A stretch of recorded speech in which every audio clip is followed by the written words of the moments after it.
So your mind is like a garden. And I just want you to quickly look at this garden, or this forest, as you will, that we have here.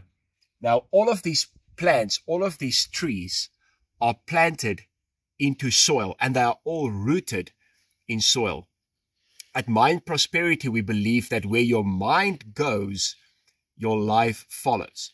Now, a very interesting thing about soil is you can plant any seed in that soil, but it will only give back to you what you've planted. Now, I just want you to look at this again. You don't see any fruit or fruits on these leaves because it wasn't planted. Now, imagine you want a strawberry field, as the Beatles once sang about.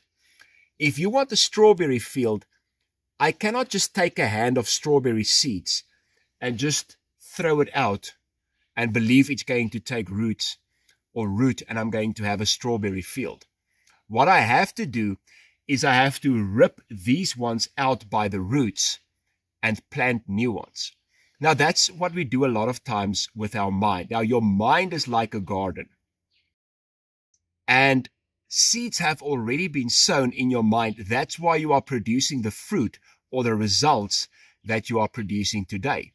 So positive thinking or even positive affirmation is like a seed that you sow.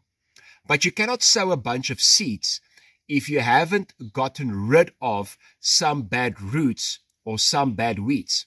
So for your mind to prosper, you have to get rid of some thoughts, you have to get rid of some roots and sow new ones. Now, for you to have a beautiful garden in your mind, that doesn't mean everything in your life should be positive. Sometimes you need the negative to have a beautiful garden. If we speak about dirt, we normally connect dirt with negative, right?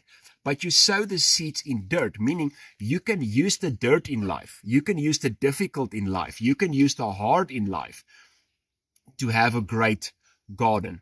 If you think about a lotus plant, a lotus is, for me, one of the most beautiful flowers that exists. But the interesting thing about the lotus, it can only grow in dirty water. That means some of the best and most beautiful lives, some of the best and most beautiful people can be shaped in dirty, difficult circumstances. But it has to do with, in their mindset and in their emotions, how do they shape and how do they use those circumstances?